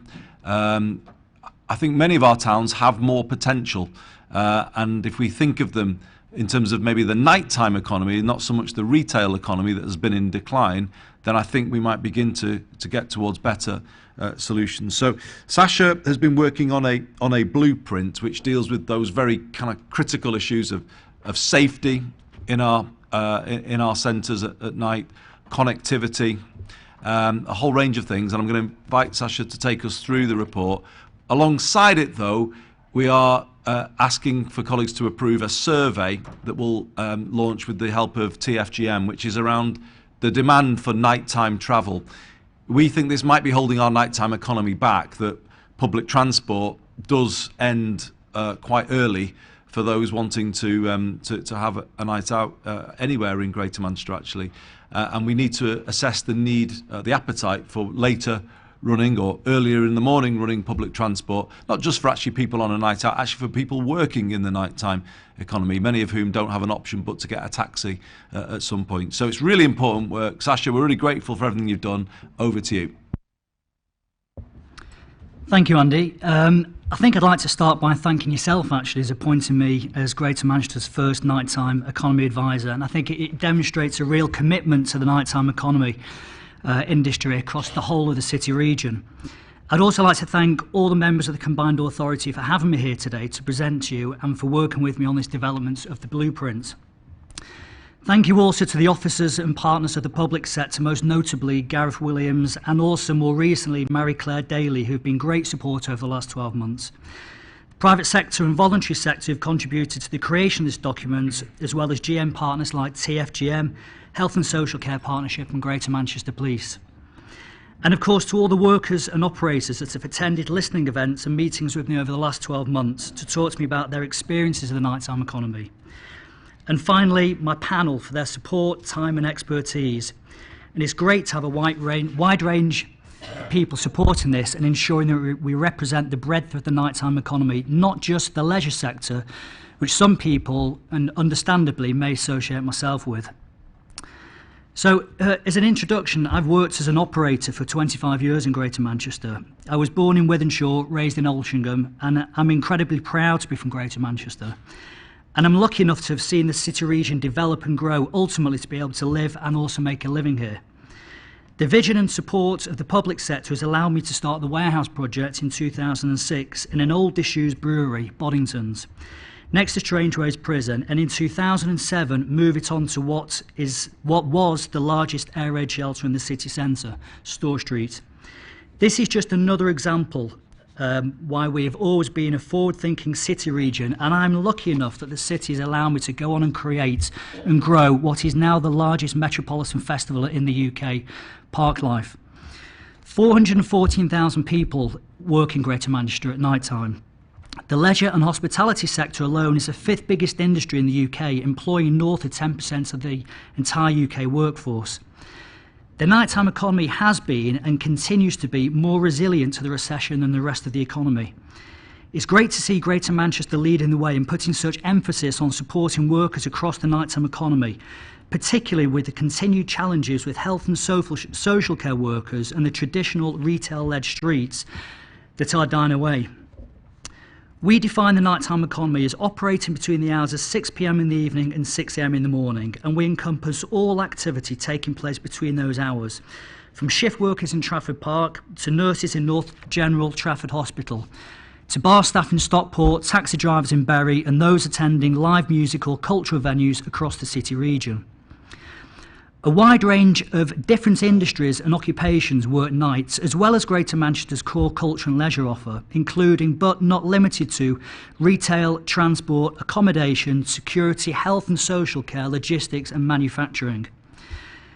We clearly recognise that there are already well-established arrangements in place in some of our city and town centres across Greater Manchester, many of whom I've already engaged with, and I really want to support and add value wherever possible and appropriate.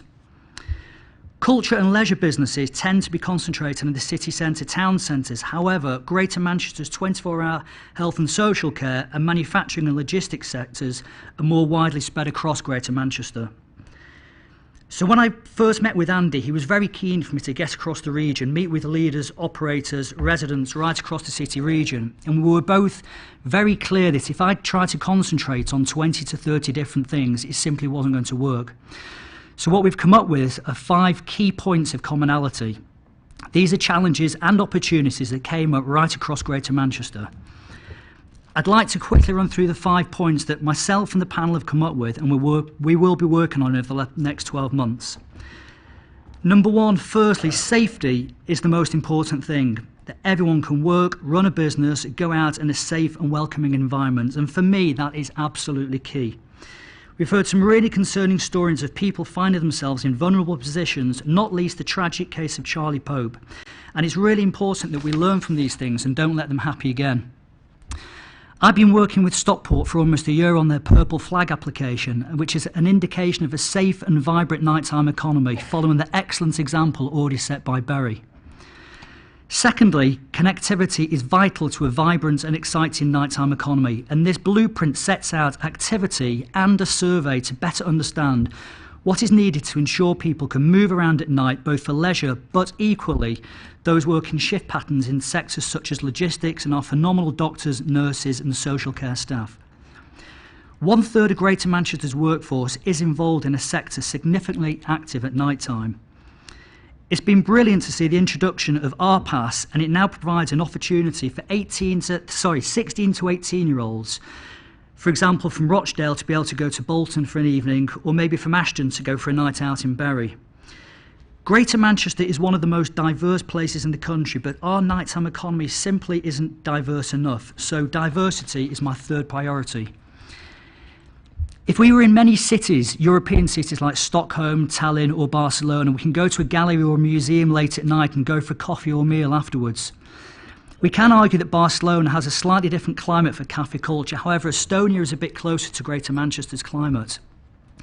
It was referenced before, we only have to look at Wigan Council and the brilliant repurposing of empty shopping centre units in the galleries to create the fire within, which I attended, to see how culture more broadly can be a powerful tool for engaging and diversifying our boroughs.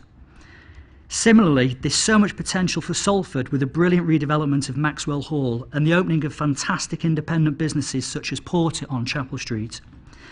However, I believe we can do more to ensure that everybody is included. Why can't older people who are generally the loneliest and most vulnerable go for a night out? And why can't we promote events that are non-alcohol led for our residents that don't drink? We can and should open our attractions up to our residents and visitors at night, creating a more diverse and inclusive nighttime offering. Having worked in the nighttime economy for 25 years, I often find that the nighttime economy workers are the least invested in and can be particularly susceptible to poor mental health. Imagine being a night shift worker in the middle of winter or not seeing daylight for more than a few hours a day. 21% of full-time workers in the nighttime economy are paid less than the living wage, and 53% of part-time workers get paid less than the living wage. I really want to see this change, and so this will be my 4th priority, and it's around skills, careers and well-beings in the nighttime economy. I was delighted on Monday this week, actually, as the co-founder and managing director of Parklife and the Warehouse Project, to sign up to the Greater Manchester Good Employment Charter, and I will champion nighttime workers and good employment, ensuring that the nighttime economy is seen as a viable career option. My final priority, where I feel we can really add value to our towns, is regeneration and international reputation. As I said, I was raised in Altrincham and I witnessed Trafford Centre devastate Altrincham Town Centre. What was a vibrant town for many years became boarded up with no nighttime economy, and actually the bastion of culture was a Wetherspoons. A visionary came along, reopened and reinvigorated Altrincham Market, which is now a high-quality food and drinks offering. And in turn, the market serves as a nucleus and is now surrounded by high-quality bars, restaurants, and more recently, an independent boutique cinema. The result of this being Altrincham winning the best UK High Street of the Year in 2018. The nighttime economy offers so much more potential to reinvigorate our town centres and high streets, particularly in traditional retail-led, when the traditional retail-led high streets are dying away. Councillor Sean Fielding has already created a nighttime economy task force of up to 60-70 people, which I've been delighted to be part of and watch grow. It includes key stakeholders, and I am very confident that Oldham will see an upward trajectory over the coming years following a similar model. So to conclude, for me, thank you for listening, and I look forward to working with you all and making Greater Manchester one of the best places in the world to go out, stay out, work and run a business between the hours of 6 p.m. in the evening and 6 a.m. in the morning. Thank you very much indeed, Sasha, and I should have said thanks to your panel as well. I mean, this is fantastic work that you're doing, and actually you are focusing on a workforce that doesn't often get the attention that they need, and you are giving them that focus, which is much appreciated. And great to hear about your intention on the Good Employment Charter. Obviously, we would want to see if we could spread that throughout the nighttime economy, and maybe ask you and the panel to see what can be done in that regard. Also great to hear about Stockport and Purple Flag status. Hopefully that will be confirmed at some point following Berry's lead. I think it's important for me to recognise, but you know, that shows that we are beginning to turn around perceptions of our towns, and you know, that's a big challenge that I've set for Greater Manchester Devolution. Can it be good for our towns as well as our two cities? And you know, there is growing evidence that that is indeed possible. So thank you very much indeed, Sasha. This is a strong blueprint. I think the offer is there now for you and your panel to work with districts and town centres that want to take you up on implementing some of these ideas, and I'm sure you'll not be short of people coming forward for support. So, Councillor Sean Fielding. Yeah, really quickly, I know we're pressed for time, and I could go on at length about our ambitions for regeneration and how nighttime economy feeds into that, but you'll be relieved to know I won't. But I do want, for the benefit of the minutes, so it's recorded, to place on record my thanks to Sasha for the support that he has offered us and has delivered on in supporting our nighttime economy task force in Oldham. The task force has grown, and the reason it's grown and the reason there are people sat around the table is because of Sasha's involvement. There are people that are involved and excited about the potential for the nighttime economy in Oldham because they know that Sasha is involved in helping to shape that in partnership with us here at the council. So it's just a thank you from me to be placed on record. Thank you. Thank you for saying so. I'm sure it'll be appreciated, Sean. Anybody else like to come in? Councillor Andrew Weston. Yeah, thanks, Andy. As somebody else born in Wythenshawe, raised in Altrincham, and who remembers when Altrincham had only the Unicorn to choose from as a place to drink, I sympathise with a lot of what Sasha just said, but I think the point that I'd like to make is about the potential for the nighttime economy in its broadest form, and we have had tremendous success in Altrincham with the market area and the growth of a nighttime economy that is not your traditional nighttime economy. Altrincham Market, in fact, closes at 10 p.m, but remains one of the most popular places to drink in the borough, and to socialise and to eat as well. But one of the things that is also starting to change Altrincham, and that we're particularly interested in looking at for Sale Town Centre in Trafford, is the importance of a cultural offer in your nighttime economy. So we've had the Everyman Cinema open in Altrincham recently. That has made a transformative difference to the town centre, both in terms of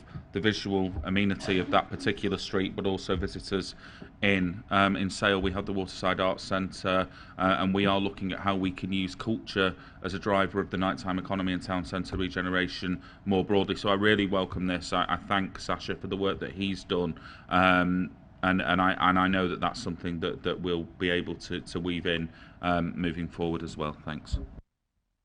Andrew, Councillor David Molyneux. Thanks, Andy. First of all, to thank Sasha for his involvement in helping us over in Wigan. And I think, following on from my colleague's comments, you can't underestimate the power of culture in terms of regenerating our town centres.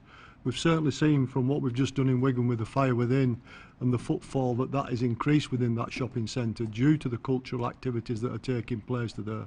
It's a massive, massive part of what we need to see to regenerate our town centres. And I know Sasha's coming over to Wigan again, and certainly help us into also to achieve a purple flag, because I do think it is important for the nighttime economy, and particularly for young people in terms of feeling safe in the nighttime economy that takes place.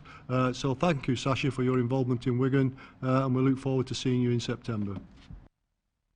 Thanks, David. Paul Dennett.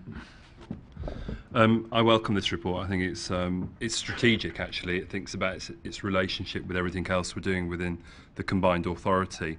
And already, just listening to colleagues around the room, I feel a kind of sense of competitive dialogue here for who can have the best kind of cultural nighttime economy experience within Greater Manchester. So it's going to be really interesting to see how this develops over time, really. And for me, I think it's really important that we celebrate and champion small businesses and cultural institutions across the whole of Greater Manchester, because, you know, we should be rightly proud of that. We understand some of the challenges we're facing on the high street at the moment, but linked with our regeneration agenda, our housing strategy, our spatial plan as well. You know, I think there's a real interesting mix about how this interfaces with all of that. I have to say I'm really happy to see that safety is very much at the heart of this agenda, because I think that's really, really important. I think it dovetails nicely with your own town centre challenge as well. I also like the fact that we're thinking about nighttime transport, and I know that's certainly an issue that's been raised with me over time in a context of diminishing bus services across Greater Manchester, and obviously within a context of potentially refranchising our buses. Where does nighttime public transport on the bus network sit, and what does that mean for travelling around Greater Manchester? So absolutely great. Then on top of that, I really welcome all the work around employment standards, good employment charter, living wage, and how we can roll that out within the service economy of the nighttime economy that is Greater Manchester's, because there are huge challenges there.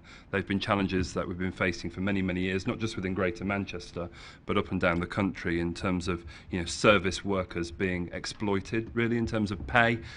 We know there's been a whole host of scandals around tips and things like that, but it's really welcome that we've thought about this strategically, and it's great to hear that colleagues in the room are really excited about how this develops moving forward. So I welcome the report and thank Sasha for all the hard work, but also thank him that this is a strategic piece of work and hasn't clearly been done in isolation from everything else that's going on. So thank you.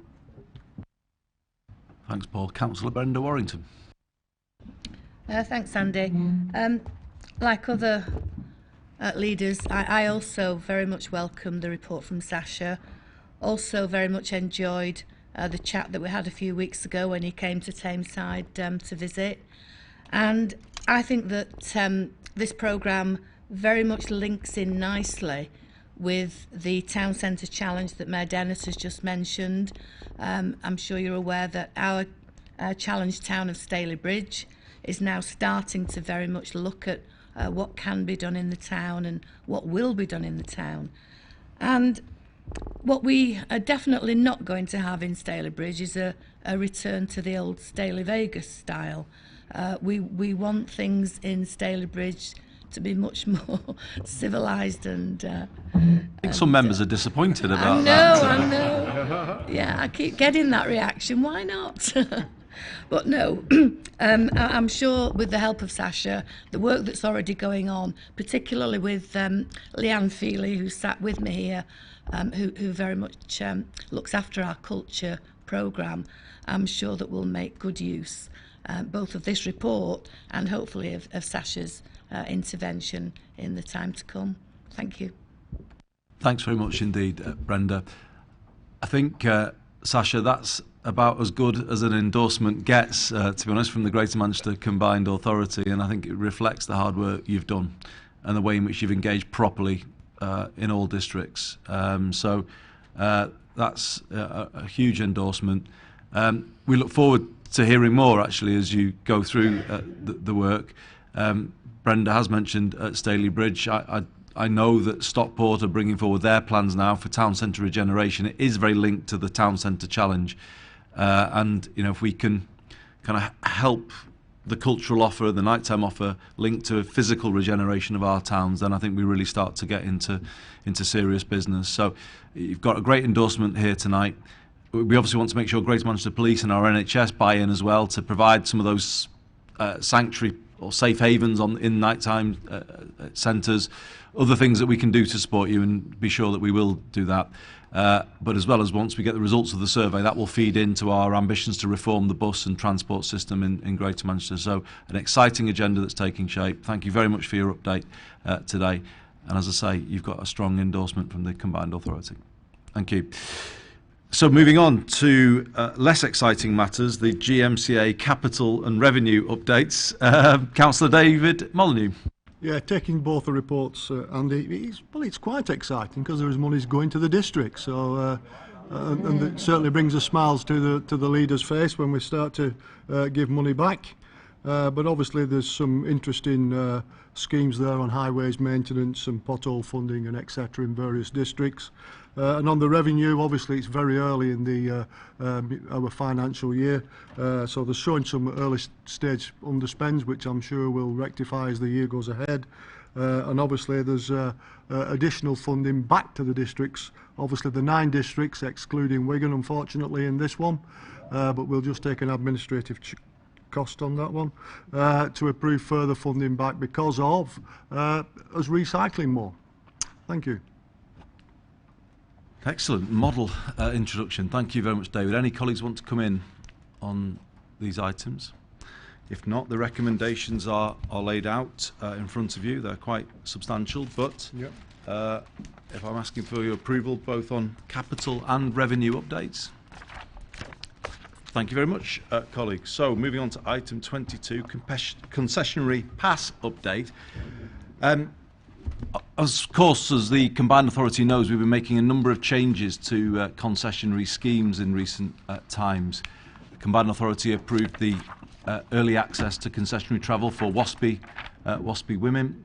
There's the R-Pass scheme that's coming forward and starts in September. And this has brought forward what we've been thinking about for some time, which is a need to standardise arrangements for concessionary travel across Greater Manchester and actually do something more important than just standardise, ensure equal treatment for all age groups when it comes to our concessionary travel schemes. So currently there is a charge for the iGo Pass, which is used by school-aged children, a charge for the issuing of the pass. Same is true or will be true for the R Pass, and indeed for the pass for WASPy women. And what this is suggesting is that be standardised across all concessionary travel to ensure that equal treatment. It's very, very important for me to make clear, and I need to make this clear in very kind of black and white terms. It will remain the case ongoing, and it won't change, that there will be a completely free bus pass for all older people in Greater Manchester, completely free with no charge attached to it whatsoever. That will remain the case, and that is a guarantee from me for as long as I am Mayor. The proposal here is that there is a charge for the opt-in to tram and train travel. So those who seek to take full advantage of the concessionary scheme, consistent with the discretionary schemes we're offering for other age groups. So that is the proposal. As I say, we've been considering this for some time, a number of years in fact, and with the other schemes coming forward, it is the right moment, it seems, to make this change to ensure that equal treatment across all age groups. Councillor Alan Brett. Emphasising that the bus pass remains free and that the money that is raised from the £10 charge will be wholly invested in the bus services, because it's no matter, you can have a free bus pass, but if there's no buses to use it on, then it isn't much use. So I endorse and fully support this. Yep, thank you very much, Alan. Any other colleagues want to come in on this? Councillor Andrew Weston. Yeah, thanks, Andy. I am not overjoyed by this change, I have to say.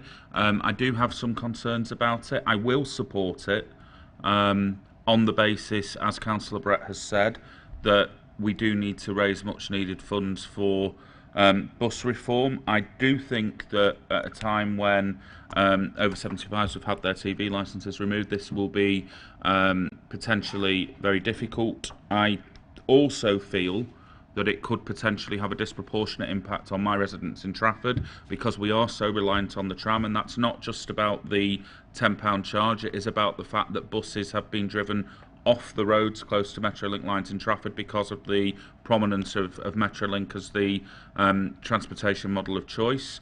That said, you know, bus reform funding does need to come from somewhere. I appreciate that difficult decisions need to be made. So reluctantly, this is something that I will support.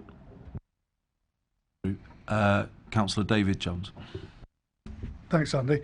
I like the proposal, if only from the point of view that we're bringing parity to all these ticket holders, these concessionary passes. I like it for that reason. I like it for the reasons that we've just heard about the investment being returned to the buses.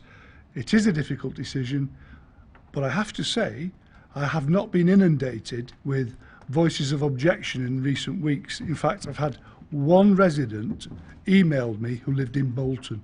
That's the only representation I've had asking for this not to be implemented. Thank you. Thank you, David. Mayor Paul Dennett. I have to say I'm not a fan of what I refer to as stealth taxes or administrative charges. I think one, they're a bureaucratic nightmare. They're very costly, and also they're not necessarily progressive. But I accept the points being made around parity in terms of our IGO passes, our R pass, and also some of the administrative costs associated with WASPy women, who we've also made concessions for within Greater Manchester. But I'm also minded about what's happening internationally around public transit, and I was interested to read recently that Luxembourg is the first country in the world, actually, to be pioneering free public transport. And I guess what this teases out for me is, if our direction of travel is to tackle congestion on our roads in Greater Manchester, improve air quality, what we actually need is a system where we've got government playing ball with us to invest in our public transport to allow us to provide this, you know, ideally free for the people of Greater Manchester. And how do we fund that? In my opinion, we do that through much simpler forms of taxation and much more progressive forms of taxation. And obviously, stealth taxes, administrative charges, for me, are not progressive forms of taxation. But in terms of where we're at with the government in funding public transport in Greater Manchester, we are where we are, and you know, there's no money coming forward to do this. We've been given the powers around the refranchising of the buses, but what we've not been given to date is significant resources to get on with that. We know that some of the bus companies are not going to take this lightly, and it's probably likely we'll be taking this through the courts. So I accept at this point in time that there is an absolute need for us to actually build up funds to be able to demonstrate to the people of Greater Manchester that we're serious about integrated public transport that will improve all of our lives within Greater Manchester. But I think it's important to note that, you know, I'm not a fan of stealth taxes, administrative charges. I think they're regressive, I think they're bureaucratic, and actually what we should be doing is continuing to campaign, as we've started, to make sure that the North and Greater Manchester gets a fair share of investment in a way to hopefully allow us at some point in the future to not do these sorts of things in the first place. But I reluctantly accept the recommendations in the report in light of what I've said. Thank you, Paul. Councillor Sue Murphy.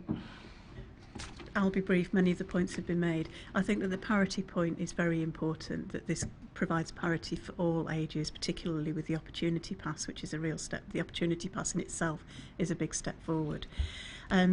And I do think that we need to make sure that we get the communications right, so people are fully aware that there is no change to the free bus pass, which people get already. That's absolutely key to making this work. And many of the points that Paul made, I would echo. We have to really, to get a proper public transport system in Manchester, Greater Manchester and the North, we need real investment from London in parity with the bus service and all the public transport that they have in the capital. We need investment in the North to be able to make our transport system work for people and for our economy. Thank you very much, Sue. Councillor Brenda Warrington. Thank you, Chair. Like others, I have had, some kickback on this proposal. I think possibly what has complicated it is the recent situation with the television licence for over 75s. You know, I think the older age group are starting to feel that they're not quite as valued as they thought they were, which I'm sure they are. I know that transport is very much at the heart of one of our ambitions to ensure that everyone is ageing well. And so we must make sure that people, you know, in the later years do have that ability to travel, you know, with ease and, you know, with affordability. As others, £10 doesn't sound too much. To some people it may be, you never know. But I don't think that we have handled the communications very well, because I do think there is still that confusion out there that the £10 is for the whole of the pass and not just the metro and the train side of it. So I think we have to do a little bit more on that and get the message out. In fact, I don't actually think there's much of a message gone out generally anyway. So I think we're going to have to do some work on that. Thank you. Thank you, Brenda, and thank you to all colleagues for your contributions. So just in the spirit of making it really clear to people, the bus pass for older people will remain completely free. So all older people in Greater Manchester will have free bus travel without any charge. And what this is saying is for 19 pence a week, they can add completely free tram and completely free train to that. Now, I think on any basis, that is an incredibly good deal for older people. I think it says exactly that we value older people. So, you know, free bus completely, 19 pence a week for free tram and train. I think that, you know, that is a kind of a package that I think is right. And I think, go back to what David Jones said, the key is equal treatment here. If school-age kids are paying for the iGo, if 16 to 18s are paying for the R-Pass, if WASPy women are paying for their pass, it is right to apply that principle and actually not have differential treatment, because we'd never do that on anything, actually. We always apply a principle here of equality between people. And that's why I'm grateful for the comments colleagues have made. And can I ask that the recommendation be agreed? Thank you very much. Okay, so we are getting close to the end, colleagues will be pleased to know. Item 23, Greater Manchester Rail Prospectus. I don't think at this stage we need to detain you, other than to say this gives you the broad shape of the prospectus we propose to develop. The issues around rail infrastructure, particularly in the north, are, it would seem, coming to the top of the political agenda. We have commitments from Labour today. We hear the new Prime Minister making noises about investing in transport in the north. It has been put to me that we cannot have a functional railway system across the north of England unless there is substantial investment in city centre Manchester. And it's also been put to me that that has to be pretty much underground investment, because we're trying to do too much on the surface of the city, running all of our trains and all of our trams on the surface. You know, there is a point where you cannot do that, and any comparable city needs to look at capacity underground. So this is what this prospectus will do. It will put forward what we believe is the right infrastructure solution, but also what's the right operational solution too, and that is GM Rail, where increasingly we're taking commuter rail lines and turning them completely over to Metrolink. Colleagues may not realise this, but when the rail line north of Victoria was turned over to Metrolink, it produced really outstanding kind of results. As a railway service, it carried 1 million passengers a year, and a public subsidy was paid to the rail operators for that. As Metrolink, it carries 6 million passengers a year between Rochdale, Oldham and the city centre, with no public subsidy at all. So the prospectus will propose turning more of our rail network yellow, making it Metrolink effectively, and for the longer distance lines, more tram train. and crucially, as the report says, have rail services and Metrolink services that are accountable to me, to you, so that we can be held to account by the Greater Manchester public for the performance of our own transport system. So this prospectus comes at a crucial time. We are close really to getting all of our thinking laid out very clearly. This report asks you to endorse the broad shape of it, as well as then designating authority to the Chief Executive of GMCA and TFGM to get that detail right. But the noises we're hearing from Keith Williams, who's conducting the government's review, is that the case has been won for local control of our railways. And in my view, we will not get the integrated system that Sue Murphy just spoke about and that David just mentioned, unless we get local control of our railway system. And I think we are getting close, actually, to making a big step forward here in terms of integrated travel in Greater Manchester. So with that, colleagues, if I could ask that you endorse the development of the prospectus and delegate authority, as requested, to finalise the draft. Is that agreed? Thank you very much. Item 24, HS2 Phase 2 Design Refinement Consultation. This is a small change to proposals for HS2 Phase 2B, which, to be honest, don't affect most of the line as it comes through Greater Manchester, although does in two locations. It relates to the relocation of the Palatine Road Tunnel in West Didsbury, the vent shaft, I should say, and the relocation of the Lytham Road Tunnel vent shaft to Birchfields Road, Fallowfield. Now, I know those issues will kind of have local planning issues attached to them, and that is why the report is proposing that delegated authority be granted to the Chief Executive to approve the draft of our response in consultation with Manchester City Council, who of course are the lead planning authority on the issues arising. So, colleagues, if I could ask for your approval to that, so that that work can proceed forthwith. Thank you very much. Finally, today, GM Investment Framework and GM Housing Investment Loans Fund temporary delegations. Councillor David Molyneux.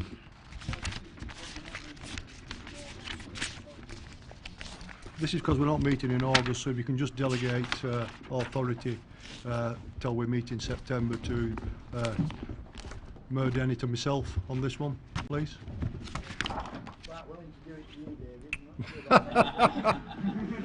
Is that agreed, colleagues? Agreed. Thank you very much. It's been a long meeting, but a productive one. Thank you, colleagues, for your patience, for your attendance. Thank you again to Oldham for having us today. No combined authority meeting, colleagues, in August. Next one, September. Enjoy the break, and we'll see you then. Thank you.